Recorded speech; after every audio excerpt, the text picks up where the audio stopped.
Hello बच्चों, कैसे हो सब लोग। आज हम लोग का जो टॉपिक है वो है रेंज। ठीक है, आज हम लोग पढ़ने वाले हैं रेंज ऑफ फंक्शन। तो क्या हम लोग प्रीवियस क्लास तक क्या पढ़े थे? डोमेन पढ़े थे ना, पर आज हम लोग रेंज पढ़ेंगे। इसका ये मतलब नहीं है कि डोमेन जो है वो खत्म हो गया है। ठीक है, हम लोग को पूरे इंटायर लेक्चर में डोमेन रेंज ही पढ़ते रहना है बार बार। ठीक है, बट क्योंकि अभी हम लोग अलग अलग टाइप्स के फंक्शन को नहीं पढ़े हैं, इसलिए पहले बेसिक रेंज को मैं इंट्रोड्यूस कर ले रहा हूं, फिर डोमेन और रेंज हम लोग साथ में देखेंगे वेरियस फंक्शंस का। ठीक है, तो चलिए शुरू करते हैं। मेरा नाम है Vivek Mishra, IIT JEE mentor Kota point, आपको जैसा कि पता है। चलिए शुरू करते हैं बेसिक रेंज, है ना।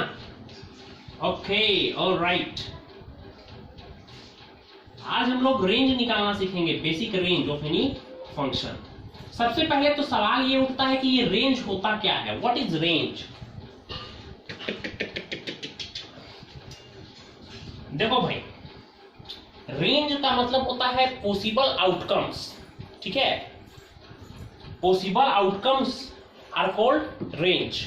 जो भी पॉसिबल आउटकम पॉसिबल है फंक्शन के एक्स का वैल्यू पुट करने पे, जो भी पॉसिबल आउटकम्स आ सकता है उसी को रेंज बोलते हैं। ठीक है, या फिर इसको ऐसे भी बोल सकते हैं। देखिए मैं आपको बताता हूं। सपोज कोई एक फंक्शन है f of x is equal to x plus 3।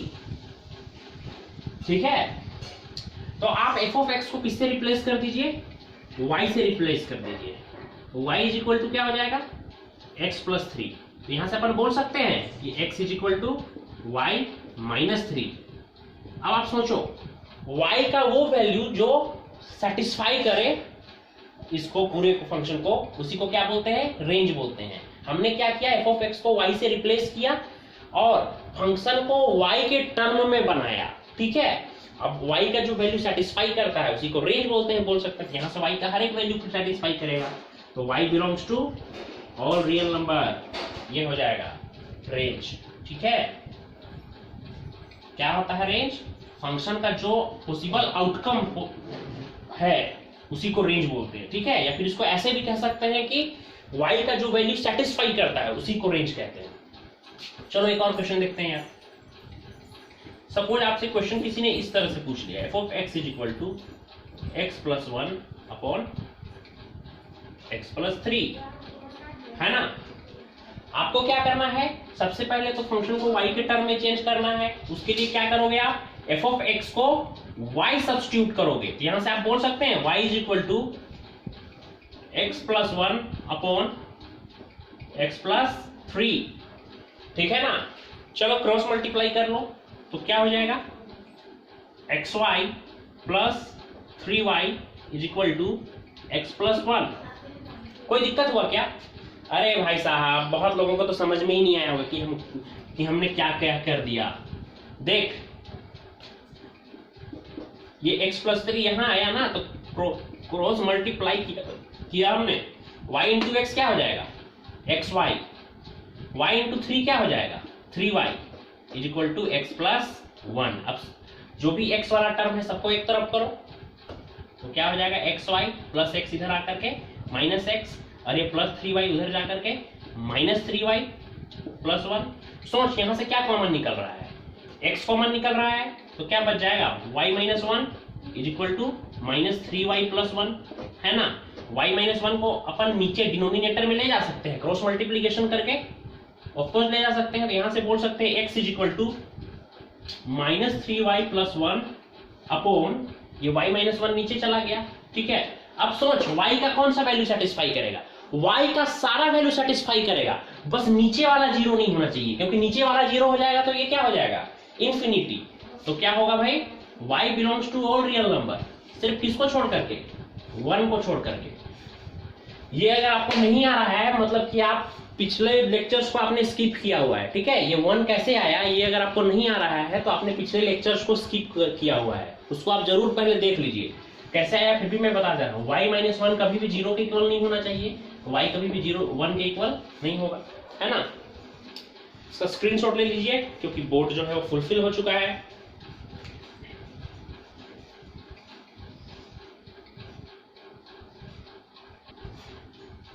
चलो नेक्स्ट क्वेश्चन लेके चलते हैं।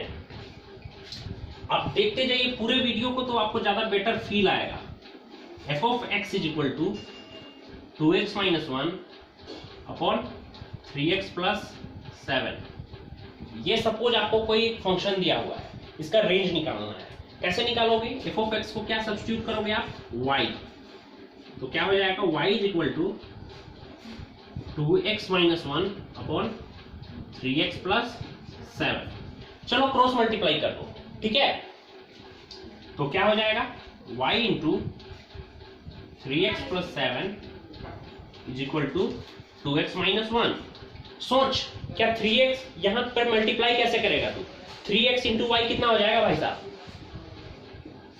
3xy। y इंटू 7 कितना हो जाएगा? 7y is equal to 2x minus 1, है ना? क्या कॉमन निकल रहा है यहां से? ऑफकोर्स y कॉमन निकल रहा है, तो क्या बच जाएगा?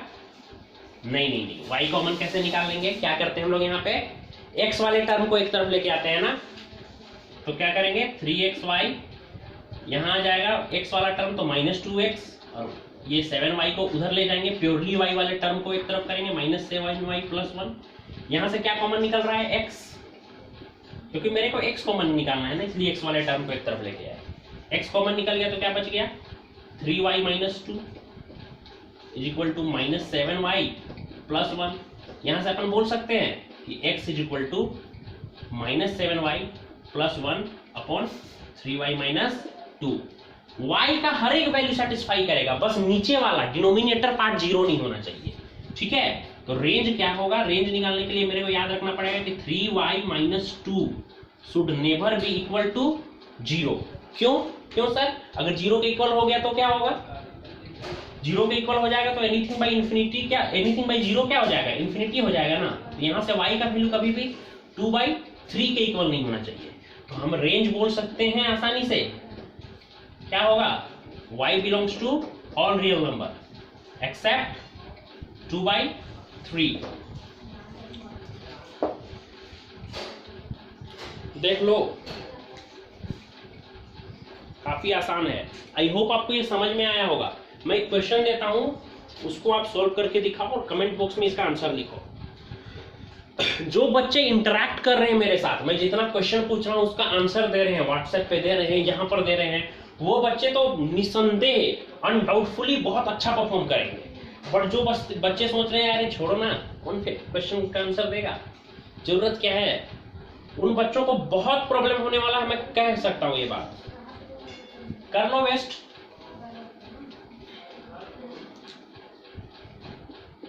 ये क्वेश्चन बना के दिखाना।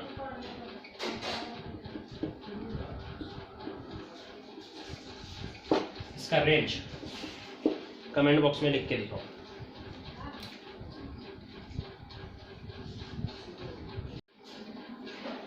चलिए कुछ स्पेशल टाइप्स के क्वेश्चन करते हैं रेंज में, ठीक है? कभी कभी आपको क्वेश्चन कुछ इस टाइप का मिल जाएगा।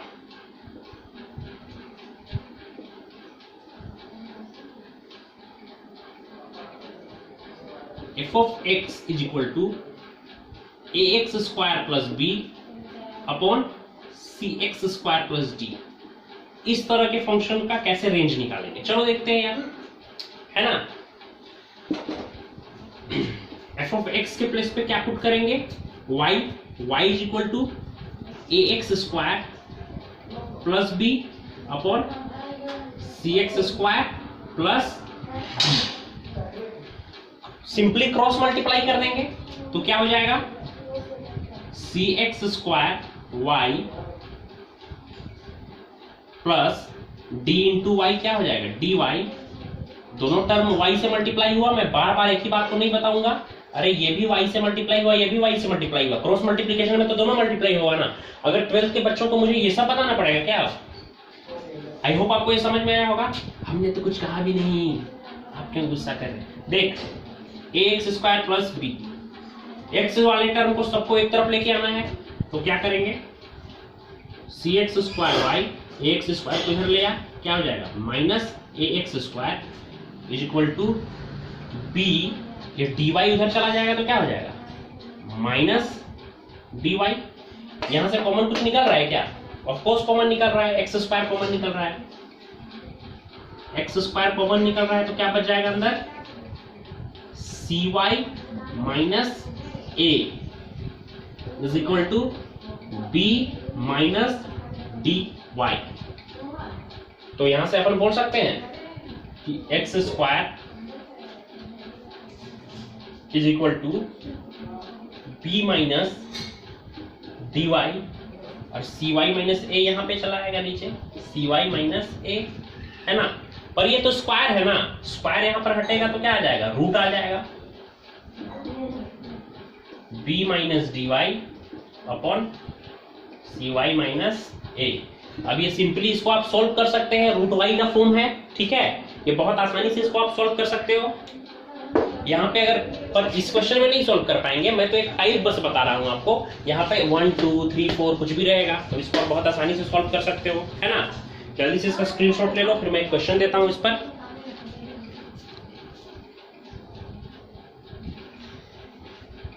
जल्दी से ले लो screenshot.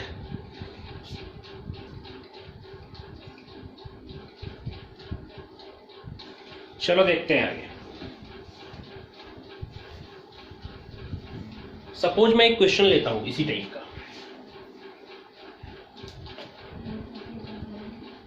f of x is equal to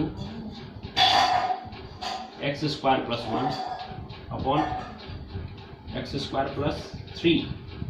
तो क्या करेंगे हम लोग, f of x को y सब्स्टिट्यूट कर देंगे, तो y is equal to x square plus 1 upon x square plus 3। Cross multiply करिए, क्या हो जाएगा, y x square plus 3y is equal to x square plus 1। X square के term को एक तरफ लेके आओ, y x square minus x square is equal to minus 3y plus 1। X square common निकल गया, क्या बचा भाई, y minus 1 is equal to minus 3y plus 1, है ना। तो सोच, यहां से अपन बोल सकते हैं कि x square is equal to minus 3y plus 1 upon y minus 1।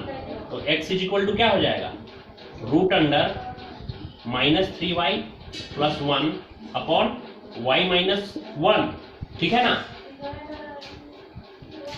क्या ये रूट y का फॉर्म है कि नहीं है, रूट x का फॉर्म याद है ना। जब भी रूट के अंदर वाला जो टर्म होता था वो हमेशा क्या होता था, ग्रेटर देन और इक्वल टू 0 होता था। तो क्या हम लोग यहां पर भी वही कर दें क्या, minus 3y plus 1 upon y minus 1 greater than और इक्वल टू 0, ठीक है। पर याद करो, कभी भी अगर ये वाला साइन निगेटिव होता था y का कोफिशिएंट, तो पहले इसको पॉजिटिव बनाते थे। पॉजिटिव कैसे बनाएंगे, निगेटिव साइन कॉमन लेकर के, निगेटिव कॉमन ले लिए तो क्या आएगा, 3y minus 1 upon y minus 1 greater than और इक्वल टू 0। अब यहाँ पे जब निगेटिव, अगर इसको मेरे को पॉजिटिव करना है तो क्या यूज करेंगे, प्रिंसिपल ऑफ इनइक्वालिटी। मैंने बताया था निगेटिव साइन को उधर लेके जाते हैं तो ये वाला जो साइन है वो क्या हो जाता है, चेंज हो जाता है। तो क्या हो जाएगा, 3y minus 1 upon y minus 1 less than equal to 0 हो जाएगा। तो चलो नंबर लाइन पे रिप्रेजेंट करते हैं। यहां से y का वैल्यू 1/3, यहां से y का value 1 plus infinity minus infinity. ये स्टैंडर्ड फॉर्म ऑफ इनइक्वालिटी है, पॉजिटिव नेगेटिव वेविक कर्व मेथड का एक स्टैंडर्ड फॉर्म है। तो पॉजिटिव नेगेटिव पॉजिटिव मारेंगे। लेस देन है, लेस देन है तो हमेशा क्या होगा, निगेटिव वाला लेंगे इंटरवल। तो कहां से कहां तक है वो, 1/3 से लेकर के 1 तक। 1/3 पे क्लोज्ड इंटरवल लगेगा क्योंकि इक्वल टू का साइन प्रेजेंट है। बट कुछ भी अगर डिनोमिनेटर से आता है तो उसमें हमेशा ओपन इंटरवल लगाते हैं, इस बात को याद रखिएगा। कोई भी चीज जब डिनोमिनेटर से आता है तो उसमें हमेशा ओपन इंटरवल लगाते हैं। क्यों लगाते हैं ओपन इंटरवल, क्योंकि भाई अगर उसको क्लोज इंटरवल का मतलब होता है ले लेना, इंक्लूड कर लेना। अगर उसको इंक्लूड कर लेंगे 1 को तो 1 माइनस 1 कितना हो जाएगा, 0 हो जाएगा। अगर 0 हो जाएगा तो डिनोमिनेटर पास 0, तो ये तो डिफाइंड होगा ही नहीं, इसलिए उसको एक्सक्लूड करते हैं, उस पर ओपन इंटरवल लगाते हैं। एक्चुअली मैंने इसको बताया था √x इंटू 1/√x के फॉर्म में, जो मैंने आपको बताया था, दोनों का इंटरसेक्शन लेते हैं उस टाइप में। पर आप इसको डायरेक्टली ऐसे भी सॉल्व कर सकते हैं, कोई बुराई वाली बात नहीं है। ठीक है, ठीक है भाई, इसका स्क्रीनशॉट आप लोग ले लो नेक्स्ट क्लास में मैं आपको और भी कुछ क्वेश्चंस इसका कराऊंगा, जिसमें आपको मैं बताऊंगा क्वाड्रेटिक बाई क्वाड्रेटिक का फॉर्म होगा तो उस टाइप के फंक्शन का रेंज कैसे निकालेंगे। ठीक है, धीरे धीरे मैं लेवल बढ़ाऊंगा। फिर मैं लीनियर बाई क्वाड्रेटिक का निकालना सिखाऊंगा आपको। फिर मैं आपको सिखाऊंगा कि क्वाड्रेटिक बाई लीनियर का कैसे निकालते हैं। इन 3 फॉर्म के बारे में अगले क्लास में हम लोग डिस्कशन करेंगे। ठीक है, आप लोग तब तक देखते रहिए।